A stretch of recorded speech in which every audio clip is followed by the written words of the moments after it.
and ye shall know the truth, and the truth shall make you free. This is Irreverent, Faith and Current Affairs.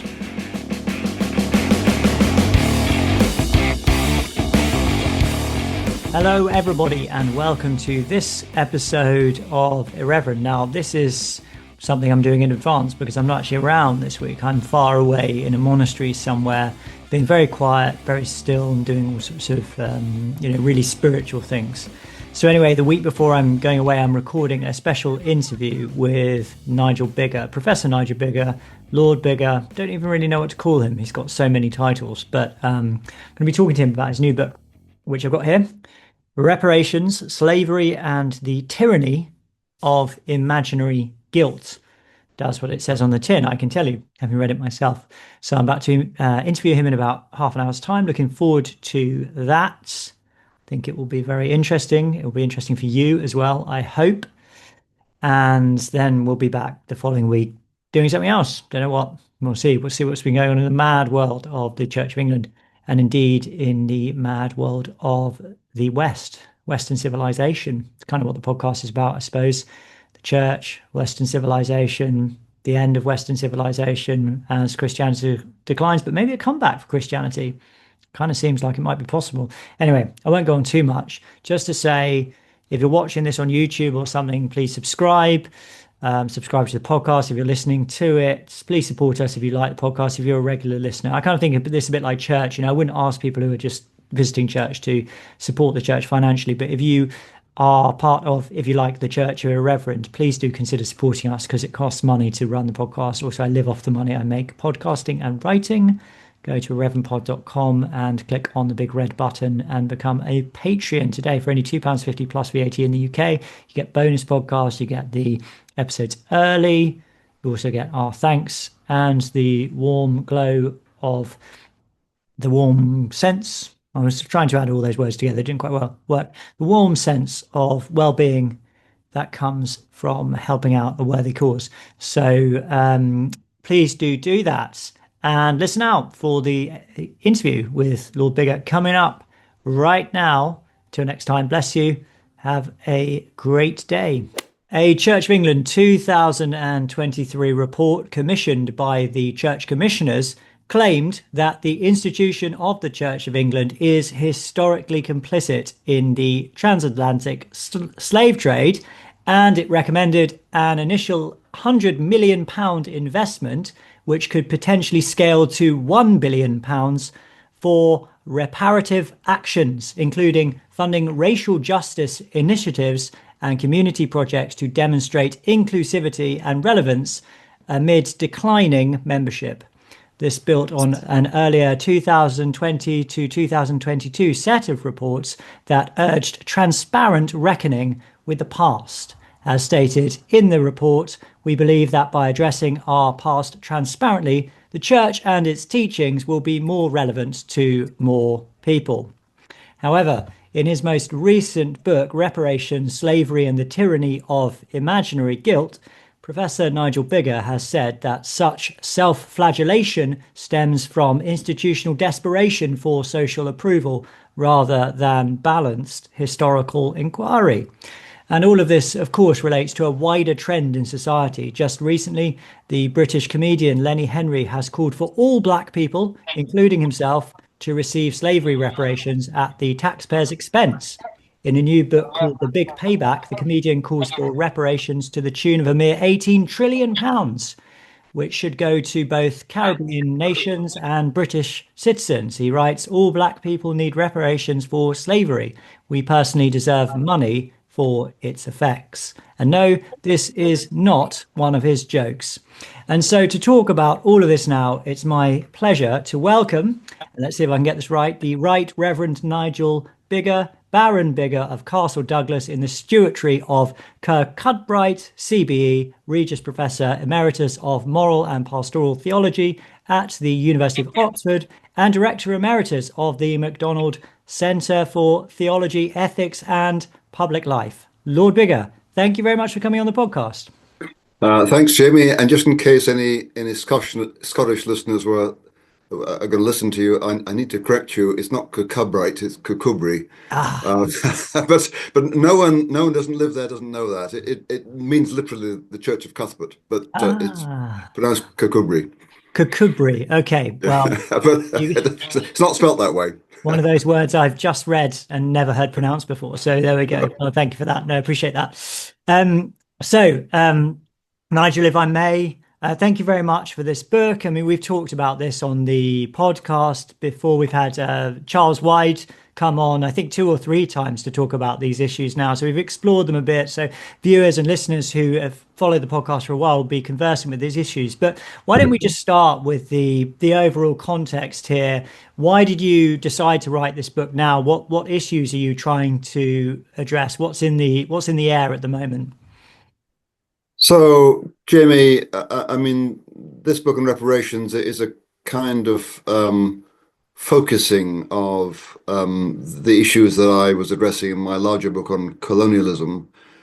And my general concern has been that that British elites, knowing very little about history, wanting to appear well in front of their peers and wanting to be invited to dinners at their neighbours, knowing that to be called racist or to stand up for Britain's history is generally regarded as being regressive, are susceptible to being made to feel guilty and therefore become manipulable. Mm, And one of the ways in which we could become manipulable is when people come to us and say, we want 18 trillion pounds worth of reparations for what you did to our ancestors 200 years ago. And of course, that's just the beginning. mm, The African Union of African states let it be known, I think, about 3 weeks ago, according to the press, that they too are going to present their bill. The bill of 18 trillion pounds is that presented by CARICOM, the community of 15 Caribbean states. So the African Union plan to add theirs, which will be, since they represent a continent, not a small set of islands, will be way in excess of 18 trillion. And they want to make us pay the bill for, quote, colonial crimes. So this is just the beginning. mm, And so partly because I know a thing or two about imperial history, colonial history, I wanted to correct the record so that Britons have a much more comprehensive and balanced view of their own history. And so when people take their chance to try and extort us, we can turn around and say, well, we feel your pain, but this doesn't make sense. I'm not going to do it. mm. That amount of money, it seems crazy. It seems sort of ridiculous, sort of farcical, doesn't it? I mean, is there any chance that anyone is actually going to try and pay back 18 trillion pounds or whatever it is? I mean, that must be several times our GDP, and it's insane, isn't it? Yes, and so I take it this is this figure is a kind of opening gambit on the part of those who want money. Mm, I mean, I'm being brutal here. I mean, no doubt some of them sincerely believe they deserve it. mm, Um, they sincerely they may not be self-consciously cynical, but I think the case doesn't make sense, and I think in some cases it's being pushed cynically. But no, this would be an opening gambit, and so there's no way even a Labour government could begin to pay that kind of money. But what will happen is that other concessions will be made. mm, And so an Irish billionaire, Dennis O'Brien, has been funding a parliamentary campaign in support of reparations, I think, for a couple of years now, out of the office of Clive Lewis MP, the Labour MP. And David Lemmy in the past has shown some sympathy for this idea. And we know that the Prime Minister of Barbados was visiting number 10 in the last 12 months. No doubt she's been pressing the case to Keir Starmer. he's promised nothing yet, but there'll be concessions of various sorts. Mm, But not I mean not the full 18 trillion pounds. yes, yes. Yeah, so I suppose in a sense we've got the wider context here of calls for reparations in general, which is obviously quite a trendy sort of right-on thing to do at the moment, and that's obviously been taken up by the Church of England. Do you want to say a little bit about that? I've said a bit about in my introduction there, but what would you add to that in terms of the Church of England sort of jumping on this bandwagon?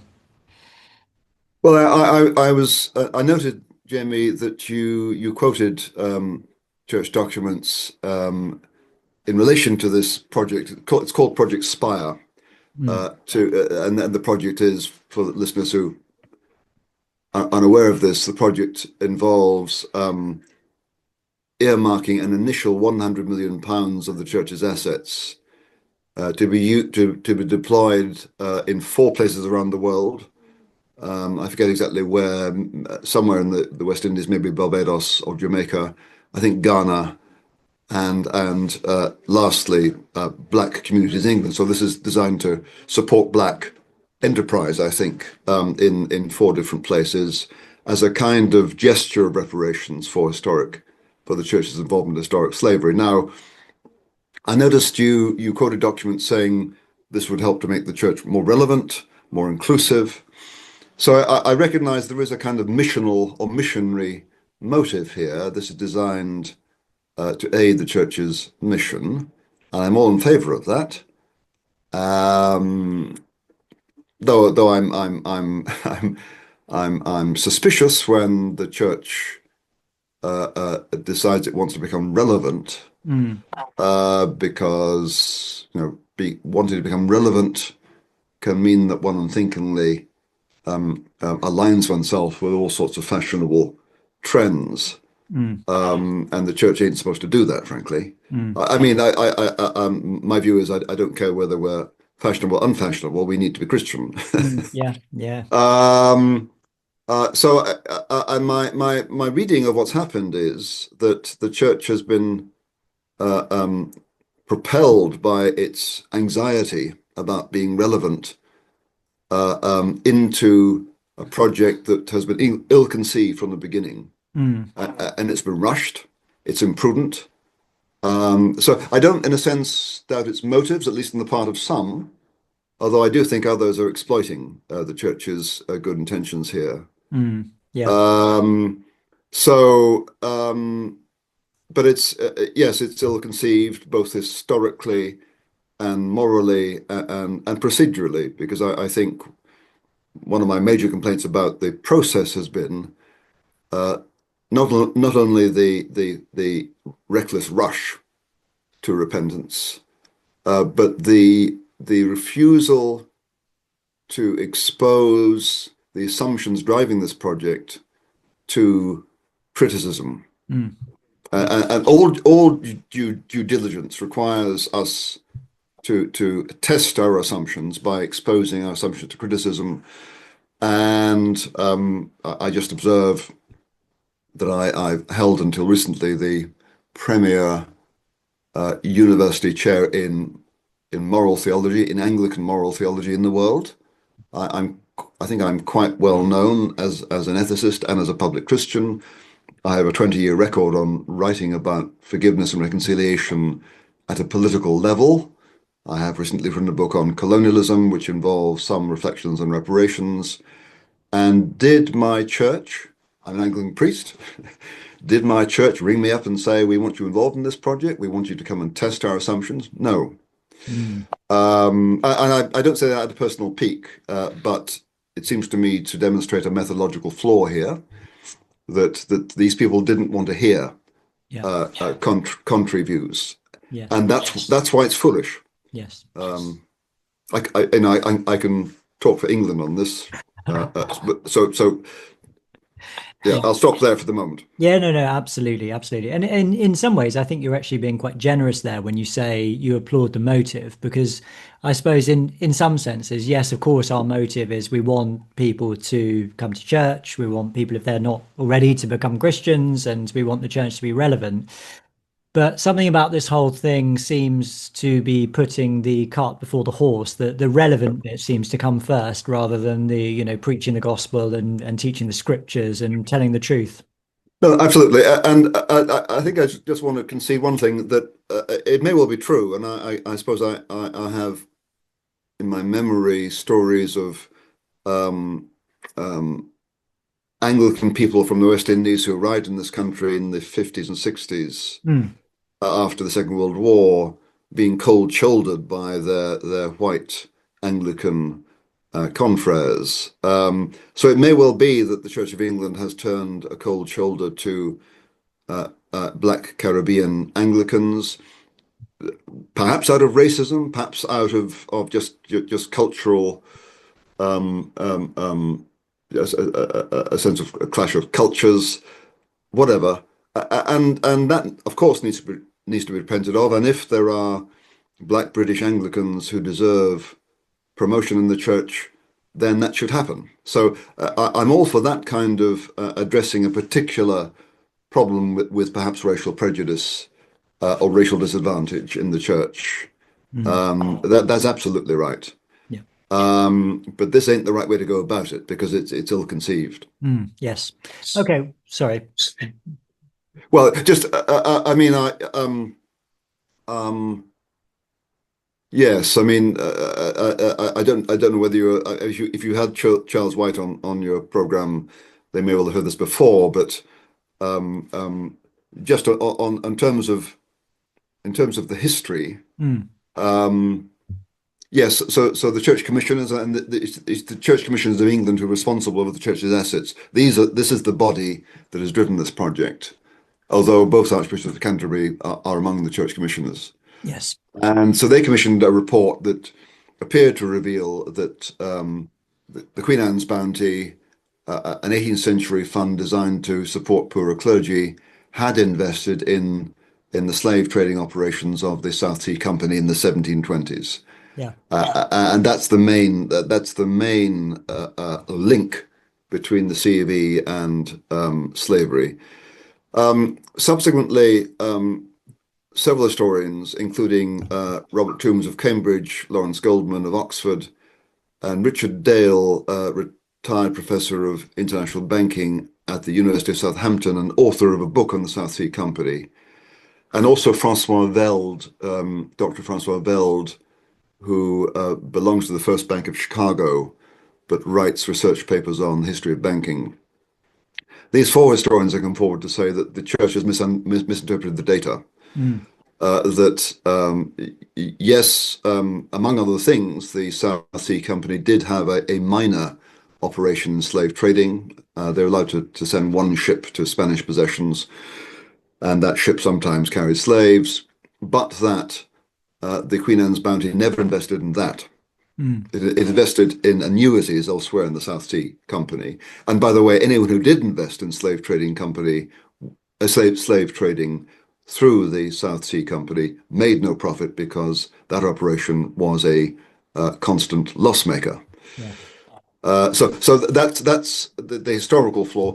And the other, I'm an ethicist by training, Jamie, and I was astonished when I first began to read what documents the church commissioners had produced to justify this project. Because what I discovered was there is no document that explores and navigates the complicated moral issues Mm, of what we in the 21st century owe the descendants of slaves 200 years ago. yes. Yeah. It's complicated, and I've written on this, but there was no document, and to this day there's no document. I hear that David Urquhart, the Bishop, I think, of Birmingham, is chairing a group that is now attending to the ethical case, but this should have been done long before the project was launched. Mm, yeah. So that's the procedural recklessness of the project. Yeah. Yeah. Anyway, so Yeah. you guide me as to what you want to talk about. Yeah, yeah, for sure. Yeah, absolutely. So I think that's probably the best thing to focus on. So just to give a kind of overview in terms of, how I saw the book, it seems to me that you make several significant arguments against this this project, we've already touched on a couple of them. So there's the historical argument. So was the Church of England even, did it even benefit financially from the slave trade to any significant degree? I think the answer there appears to be a tiny bit, maybe, but in a kind of very loose and indirect way. Then you've also got the sort of moral argument, I suppose, which is use this very good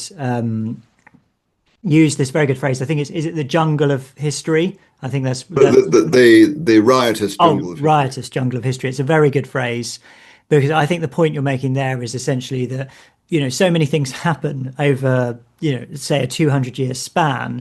When you actually sit down and you start to try and work out, well, who owes who what, it's actually completely impossible. It's like the kind of thing where you could never work it out because it's far too complicated.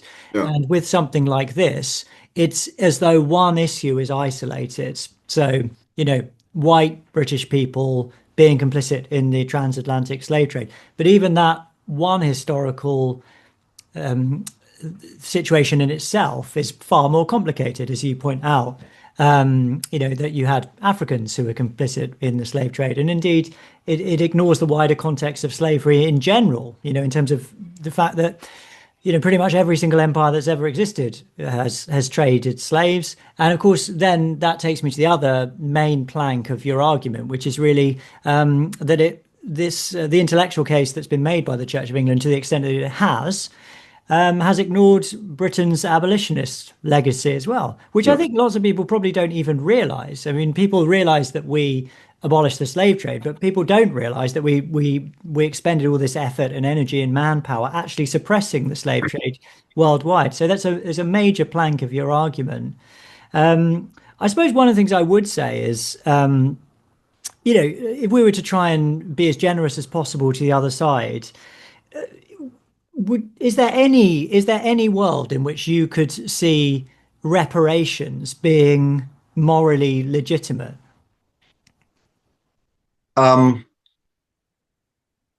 Yes, I will address that question. Let me just go back and comment on something you made, because I think it's really important. Please. Yes, you're absolutely. I'm glad you picked this out because it is important.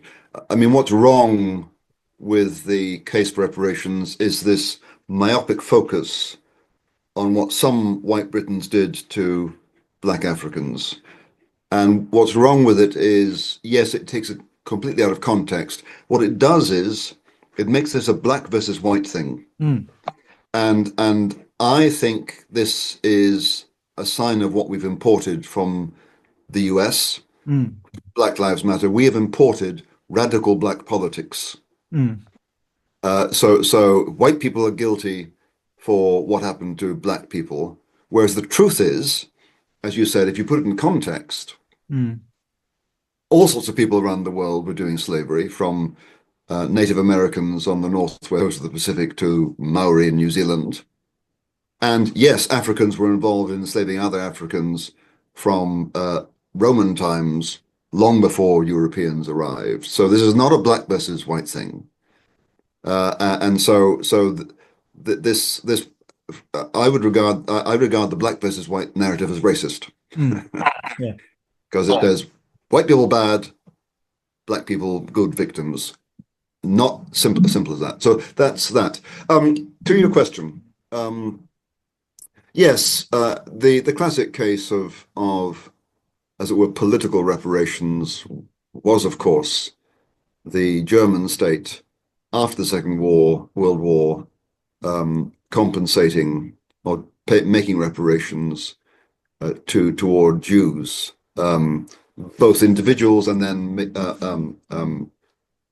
making reparations toward the state of Israel. Now, why that made good sense was that the causal links between oppressor and victim were very short, a period of, I don't know, 10, 15 years, right? So it's clear who the victim was, who their immediate heirs were, who the perpetrator was, what was taken, Yeah. right? So in that sense, in that case, making compensating or restitution or reparation makes sense because the causal pathways have not been overcome by the riotous jungle of history. Yeah. But when we're looking at what happened to Black Africans in the Caribbean in the 17th century, in the 1600s and 1700s, early 1800s, an awful lot's happened since then. So you can't assume, as is often assumed, that the descendants of Black Africans then suffer their effects, Mm. that they suffer intergenerational trauma. I make the point that my people, my Scottish ancestors in Cucurbishire and Galloway, they were Covenanters, they were Presbyterians who refused to have the Anglican Book of Common Prayer and bishops imposed on them in the 1600s. And their worship was outlawed. They had to climb up into the hills to worship in secret. They fought battles against government troops in the late 1600s. They lost, and they were hunted in the hills of Galloway. My people, with my name. Do I feel their pain? Do I suffer intergenerational trauma? Well, all I can say is, well, not obviously, Mm. because an awful lot's happened since then. Yeah. Other causes have intervened, and so I mean, it is possible that uh, um, Black Caribbean people in the West Indies or in the Caribbean or in Britain now, it's possible they suffer the effects of what happened 200 years ago, but an awful lot's happened since then. So that, for example, Barbadians have been doing pretty well. I mean, I think they reached the average global GDP per capita a couple of years ago. They're doing a whole lot better in terms of literacy, life expectancy, and gross national income per capita than people in Nigeria, some of whom were slave raiders and slave owners and slave traders. So the descendants of slaves are doing better than Yeah. some of the descendants of slave owners.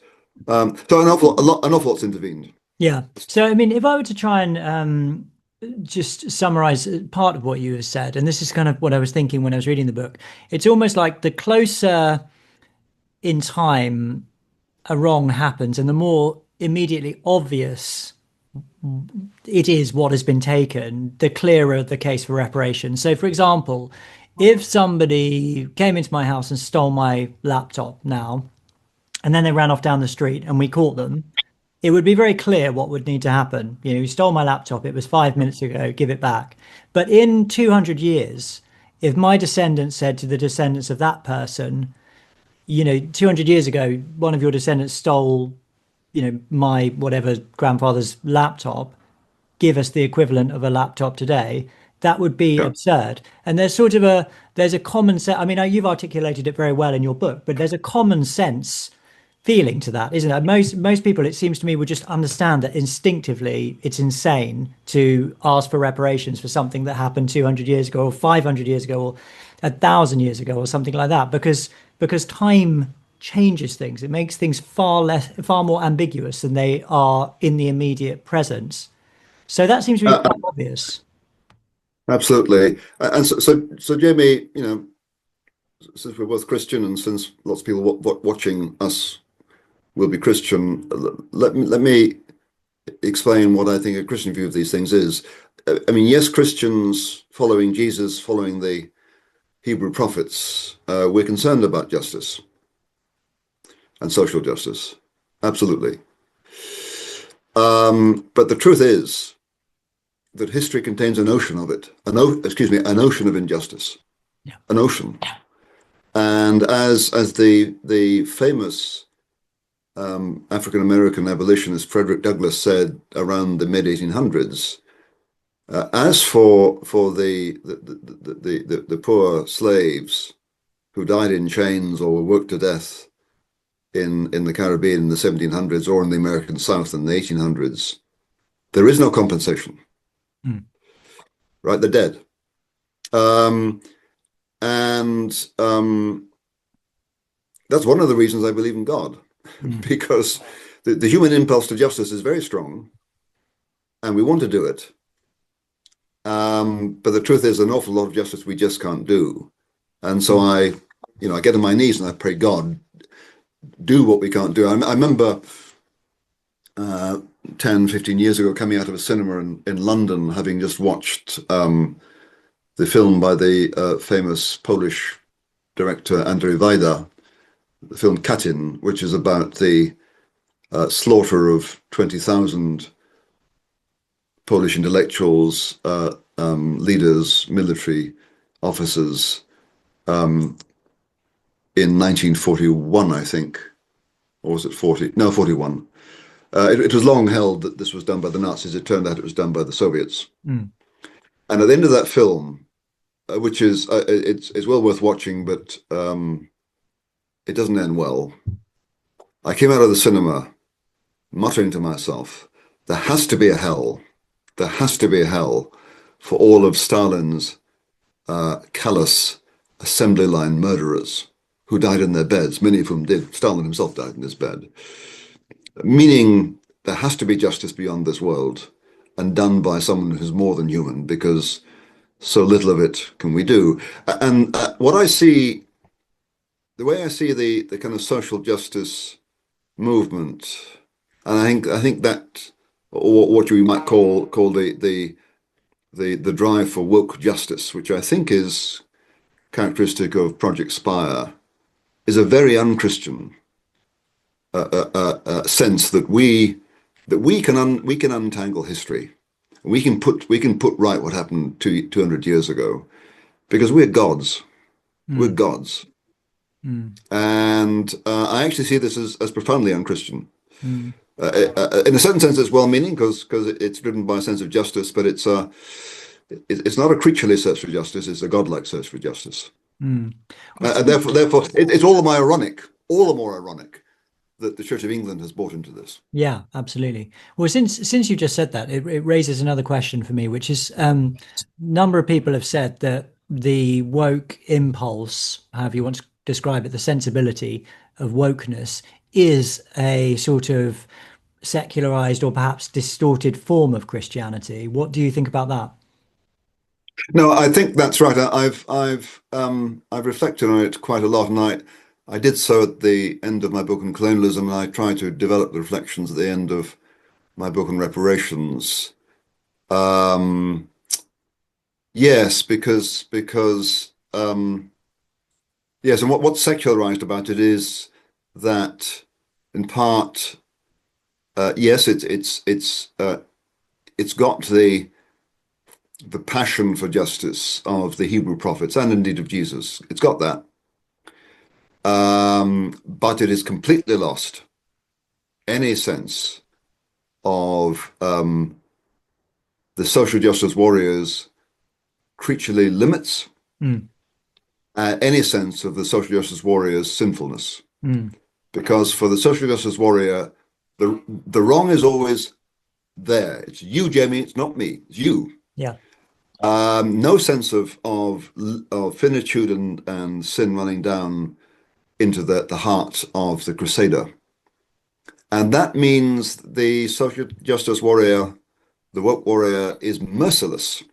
So we've got the ire of the Old Testament prophet. We have nothing of the New Testament's sense of compassion for the sinners, if you know that the sin within yourself, it tempers how you regard other sinners, because they're not fundamentally different from you. And I see this in the way the woke warrior regards people in the past. Yeah. So let's be clear. I think slavery is abhorrent, and but the fact is that all manner of people did slavery up until the late 1700s, and that should provoke us to wonder why. Was it simply because they were wickeder than we, wickeder than us, or was it something to do with their circumstances? And one thing I say in my book is, if we want to understand why slavery was so prominent, so prevalent, think about what happened after one people defeated another people in battle, and you don't have to go abroad. You just need to think of Anglo-Saxon kingdoms at war with one another. What happened? You end up with capturing a bunch of young enemies. What are you going to do with them? Let them go? No, because they're going to come back and fight you again. Are you going to put them in prison? Well, you don't have prisons because you can't afford them, because prisons are quite expensive. So what do? Well, most of the time you slaughter them. Yeah. So throughout history, the vanquished are slaughtered. Yep. Or enslaved. And one late 19th century Scottish philosopher, David Ritchie, made I think it's a truthful remark, but it's dangerous to say. But he did say, actually, compared to slaughter, enslavement was 1 degree more humane. Of course, slavery took different forms, but at least the vanquished got to survive. But my point about this is, we need to exercise a certain kind of compassion or sympathy for the very different circumstances in which people in our past lived and had to contend and survive. Yes. And then we might understand why it was that it took Britons until the late 18th century to figure out that slavery was abhorrent. But by the way, and here again is why the woke warrior is unchristian, because he lacks the virtue of humility. He doesn't understand that what he takes for granted, that slavery is abhorrent, that owning another person who has no rights at all is bad for the slave and actually bad for the enslaver. We take that for granted only because our ancestors had to learn it. We've inherited the wisdom they learnt. Yeah. But we owe them for that. Yeah. So it's a lack of a sense of one's own sinfulness, which tempers how you view other sinners, the lack of mercy and forgiveness, and the lack of any sense of gratitude that we have learnt. We've inherited what other people had to learn the hard way. In those ways, I think we have a distorted biblical Christian view of the world in woke social justice warriors. Yeah, I mean, it seems to me that the woke impulse is it's a sort of species of neo-Marxism, and in a sense, it sort of relates to the Christianity in the same way as Marxism does. It's very similar in many ways in the sort of division of the world, but between the good and the bad, and the oppressor and the oppressed, and so on. And as you say, the sort of merciless black and white attitude, the complete lack of forgiveness or any sense of desire for reconciliation and so on. So I'd be interested to know what you think about that. And the other question I had for you is a sort of philosophy of history question. You speak about us learning that slavery was abhorrent. Of course, slavery did suffer in Christian civilizations in the first millennium and was not really massively a thing by the end of the first millennium. In Christian civilization, it was revived in early modernity. So I suppose one of the questions I had is to what extent do you see ethical progression as linear? Is it affected by Christianity in that sense? Are we gradually learning more and more as we go along? Or are we being returned to some kind of primitive ethic that comes to us from Christ and the apostles? How do you see that? Are you a Hegelian in that sense? Are you like Charles Taylor? You believe we're moving in the right direction, and we're making these kind of leaps forward? Or that was one of the things that came out of reading your book for me. Yeah. So I do think we in the 21st century West are the heirs of a lot of worked through Christian wisdom, and Tom Holland in his book Dominion, this is his thesis that a lot of progressive assumptions among us are actually, the roots are much more Christian than progressive people understand. I mean, going right back to the New Testament, we have one of Paul's letters addressed to a slave owner, Philemon. Yeah. And what's happened is that Onesimus, Philemon's slave, has run away to Paul. Maybe he heard that Paul was proclaiming a gospel of freedom and liberty. Maybe, so in Galatians, Paul says, in Christ there's neither slave nor free, all are equal. So maybe Onesimus heard Paul say something like that, or it was reported to him, and off he goes to Paul. But what does Paul do? What does Paul do? He sends Onesimus back to Philemon. So Paul's not willing to challenge the institution of slavery directly. Mm. Now we might find that disturbing. My own view is that was prudent because if Paul had led a kind of anti-slavery movement in the Roman Empire at that time, he and all his followers would have been slaughtered, and that would be the end of it. So Paul didn't challenge the institution directly, but what he did do, he in writing to Philemon, he said, "Okay, here's Onesimus back, Philemon, and I expect you, as a Christian, to receive Onesimus back as a beloved brother." Mm.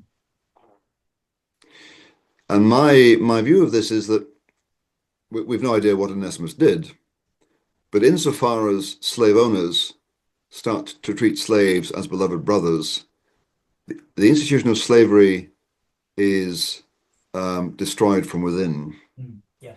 So Paul went for internal revolution, gradual revolution, and in that way he was following Jesus' metaphors for the kingdom of God.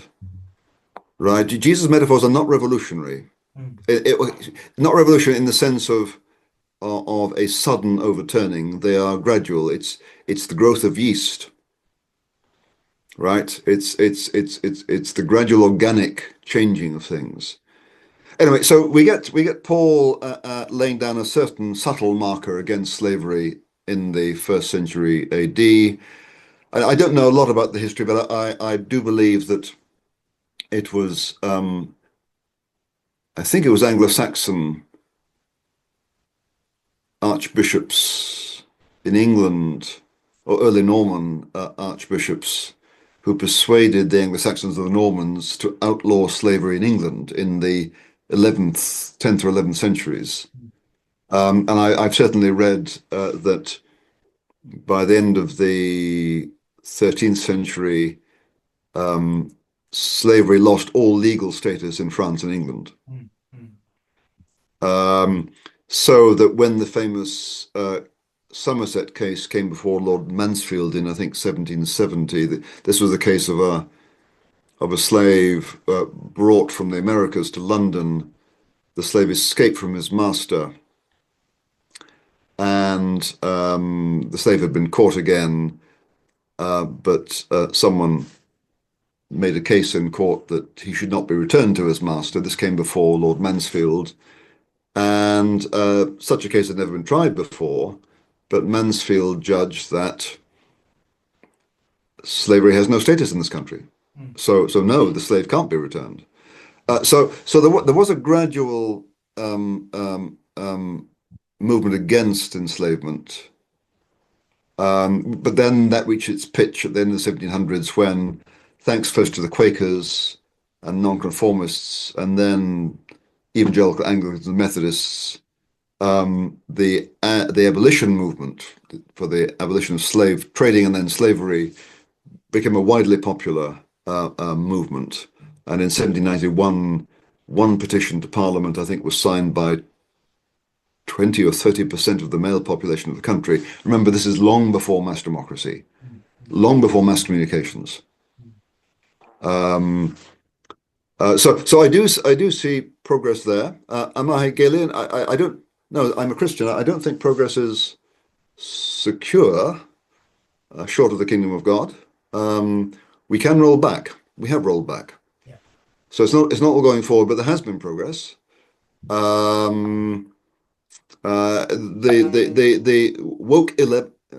woke illiberality is a rowing back on a different front. That's to say, we have achieved in Britain a country where, except in cases of clear incitement to racial hatred or violence, we have been free to speak our minds.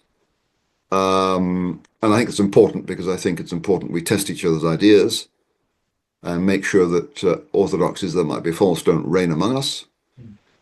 But the authoritarian temper of progressivism or woke orthodoxy has been such as to suppress that. So I actually see on that front, we have begun to roll back thanks to progressive arrogance and intolerance. But on the slavery front, no, we have made progress. Yeah, yeah, yeah. Yeah. I mean, I think I broadly have a kind of similar view. I think the Christian tradition unfolds. Like, I think the yeast image is so helpful. You know, it unfolds gradually to extent that the yeast is actually sown in the civilization, and then there are times when, yeah, admittedly, we lose our way, and the recovery of slavery, you know, the revival of slavery is a very good example of that. But it's an example that Urim has only used in his book on conservatism. You know, Yeah, one of the principles of conservatism is you say, well, something's gone wrong. Let's go back and see what it was and then fix it, yeah, and then we can go forward. And you could say, well, yeah. that's probably what was going on in the 18th and 19th centuries when we abolished slavery. Yeah, a mistake, terrible mistake had been made, but we fixed it.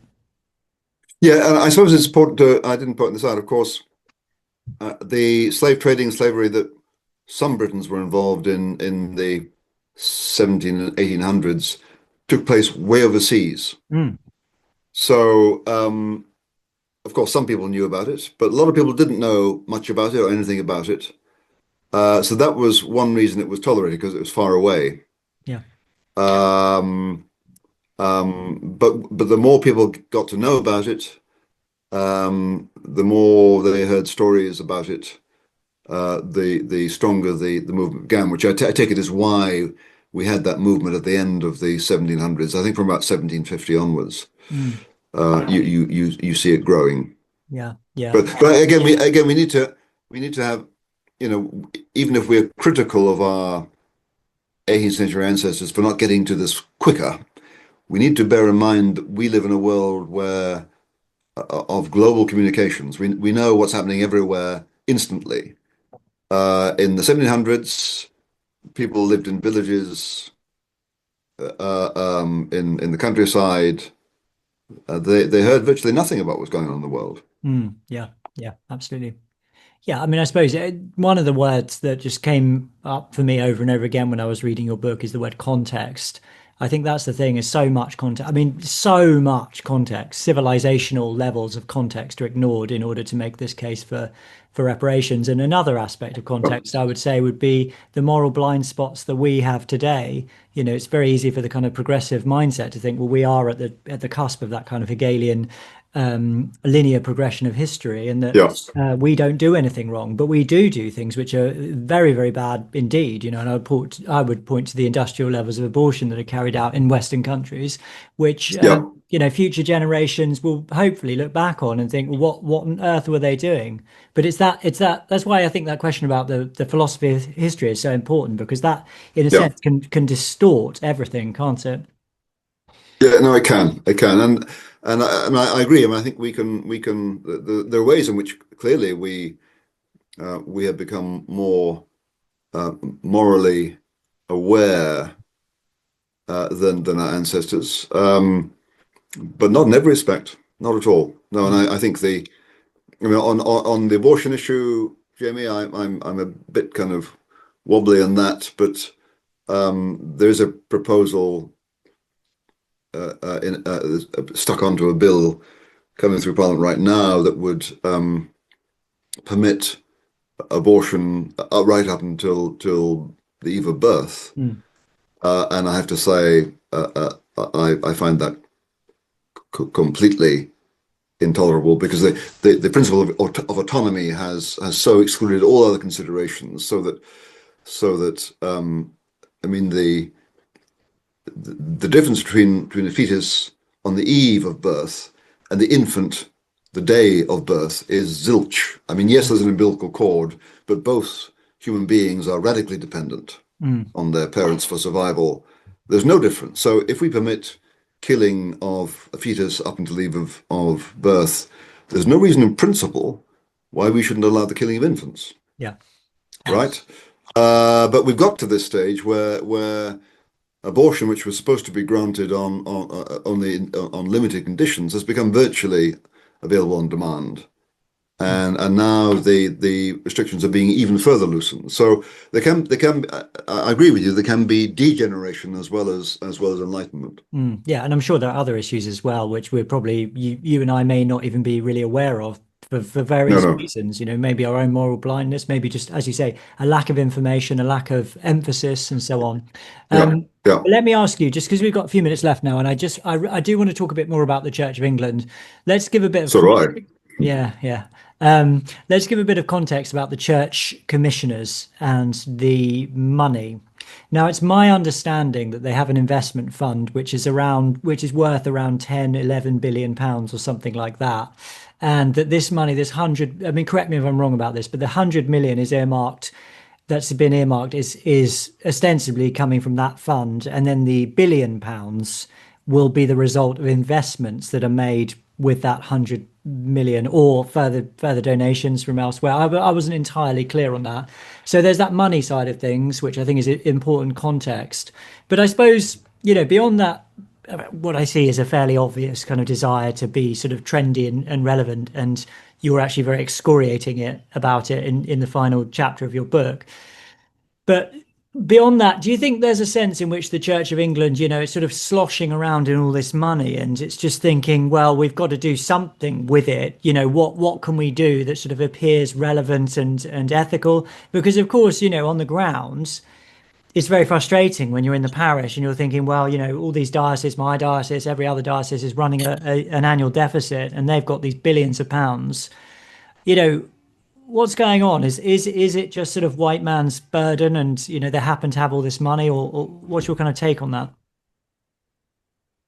I've never thought about that really, Jamie, but it's possible that the commissioners locked into a kind of bubble think that 100 million quid doesn't matter much, Right. given what they have, whereas it matters a whole lot to hard-pressed parishes.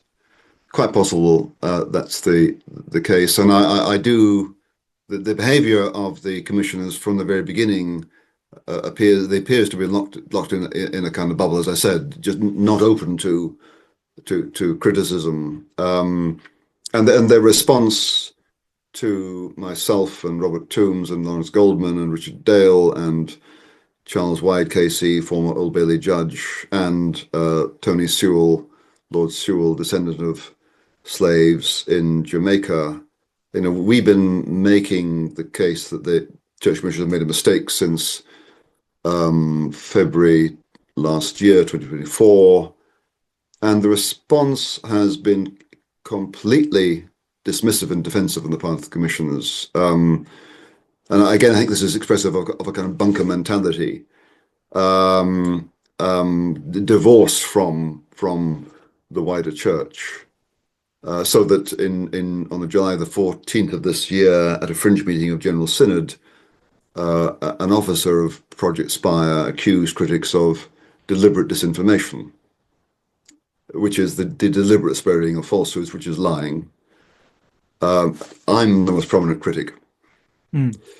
And there were three commissioners in the audience and another officer of Project Spire. None of them rebuked the speaker. So, as far as I'm concerned, I've been accused, and all my colleagues have been accused of lying by the commissioners Mm. on no evidence whatsoever. And then Charles has been subject to a veiled threat of litigation for pursuing his questions to the Church commissioners. And they've told us in writing that they don't think that their plan is not to respond to us. And in print, when they have responded, they have never named us because they don't want to draw attention to the fact that actually we are quite authoritative. They're not going to respond to us because they don't want to raise the profile. They don't want people to know what they've done. And this seems this evasiveness and this smearing and this intimidation is not the behavior that any responsible body should engage in. Certainly not a Christian one, and certainly not those responsible for the church's assets. But I see this behavior as that of a body that somehow thinks it's above normal norms. It's an introverted. It's closed in. It doesn't welcome criticism at all. And in his mind, 100 million, it's a drop in the ocean. I mean, that may well be what's gone on here. I believe, I mean, Charles Wyde has his finger on this button more than I do, but I believe they keep saying, no, the 100 million does not detract at all from the money we give to support parishes. But that's hard to believe insofar as the church's assets are there to support the mission of the church.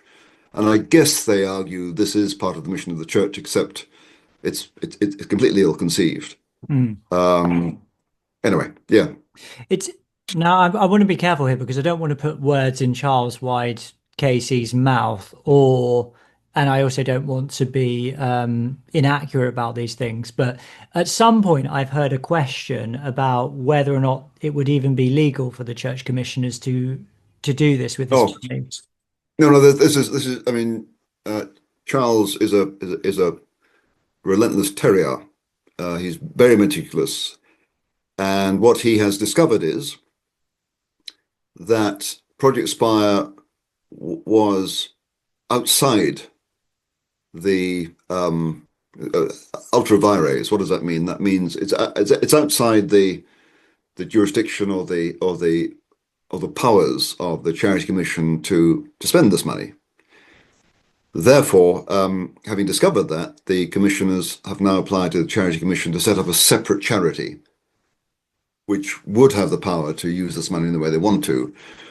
To which Charles's response is, so you embarked on this project first and then discovered you couldn't do it. Yeah. This was due diligence on the part of the church commissioners. And we don't know whether the Charity Commission will allow them to set up a separate charity. But the point's been made to me that when someone gives money to a certain body for a certain purpose, they give it for that purpose. Yeah. And to set up a separate charity to do something that is not within the purposes of the charity you gave to is in a sense to betray the trust of the original benefactor. Yeah. Yeah. Because this is not what it was for. Yeah. So again, we come back to the recklessness, the imprudence of the church commissioners, which raises the question as to why. Yeah. And someone needs to hold the commission to account to get them to answer why. Yeah. Because so far they haven't. And let me be clear. The Church of England is my church, is our church. I want it to thrive, and I don't want it to suffer public embarrassment. And if we're wrong, I'm open to be proven wrong. Right? I could be wrong. I'm a sinner. I'm a creature. I could be wrong. My worry is if the commissioners carry on this way, they just keep digging a hole. We're not going to relent. Questions are now being asked in Parliament about it. That the result of that will be the creation of a scandal, another national scandal, which will be really damaging to the church. And if that happens, it's not us who did it. It's the commissioners who refused to engage openly and honestly about what's happened. And you know, if they made a mistake, well, they shouldn't have done, and someone needs to take responsibility. But we all make mistakes. And you know, it just occurred to me last night. If a body like the Church Commissioners were to conclude that they made a mistake and to say so in public, what a tremendous witness that would be. Have you ever heard of any other public body admitting it made a mistake and deciding to put things right without having to be forced to do it? And you know, there are bishops of the church among the Church Commissioners, and they ought to think about that, I think. Yeah, absolutely. Yeah, just go about that question. I mean, you didn't use this word, but if somebody gave money to my parish church and it was, you know, let's say, in the collection plate, and then I started up a separate fund, which was for something, let's say, tangentially related to church activities, but ambiguously so. And I took that money from the collection plate and I put it in the other fund and used it, there would at least be a question of fraud, because you can't use money for purposes other than the purposes for which it was intended. You know, it's fraudulent. Yeah, And that's the yeah, case whether it's 50p or whether it's 100 million pounds. In fact, of course, it's much worse if it's 100 million pounds because it's a lot yeah, more money and the consequences are more significant. So there is a yeah, question of fraud, and at the very least, there's a question of, you know, shady ethical practice. Let's put it that way. If you could yeah, put it that way, and particularly, I think when you're in the parish, it is extremely annoying because, as you say, it's not clear that this money couldn't be used for parishes. And also, if, as you say, we have more scandal, more negativity, all of that gets put in the press, and people associate it with what's happening here on the ground.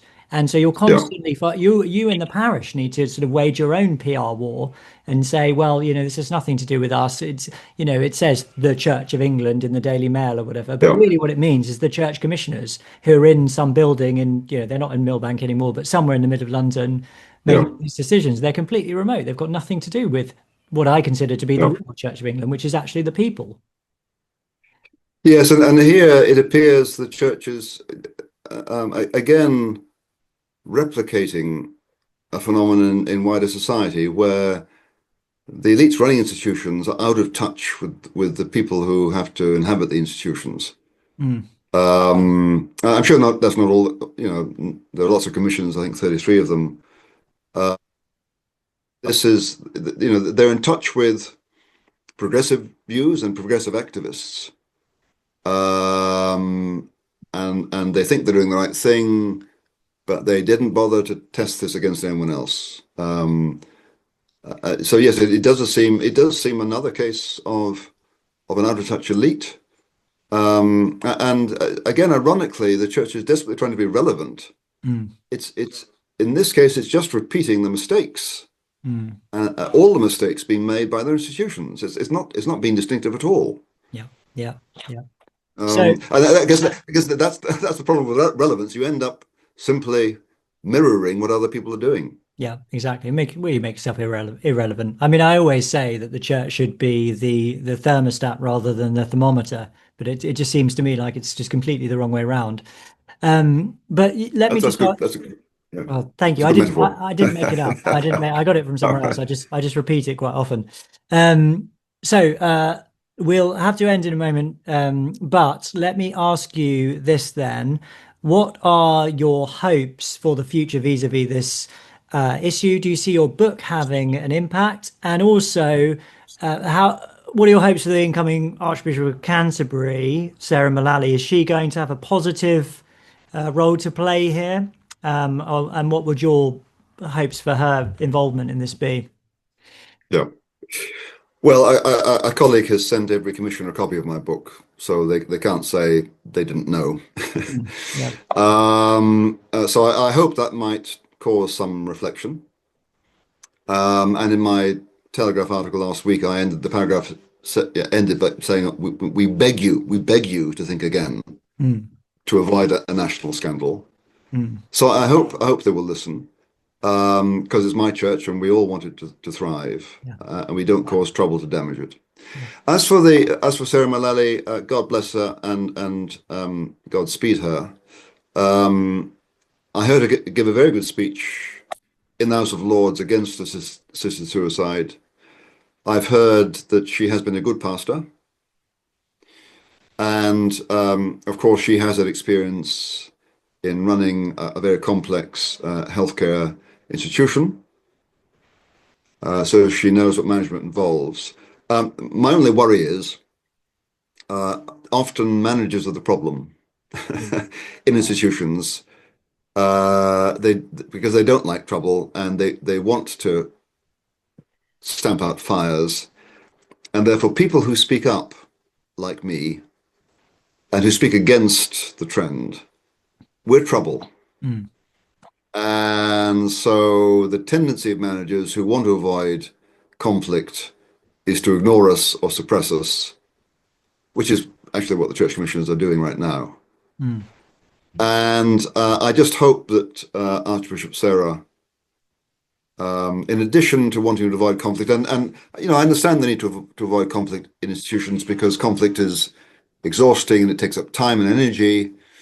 But some conflicts need to be worked through so that truth and right win out. You can't avoid them all. So I hope at the right moments, the Archbishop will grasp nettles and decide to work through certain conflicts. And I think the conflict over what Project Spire is doing, what the church commissioners are doing, is one such. This needs attention lest it blow up. Mm. And, you know, I and my colleagues, we are entirely willing to come and meet and talk. Yes, absolutely. So you don't think there's any chance then that this could just be kicked into the long grass and just, you know, gradually disappear? Yes, I mean, there's always a chance. One doesn't know what the future holds. But I've just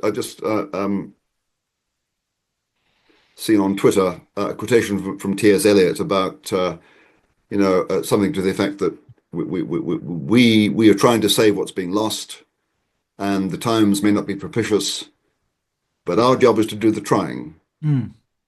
Success is in God's hands, so we're going to keep on trying.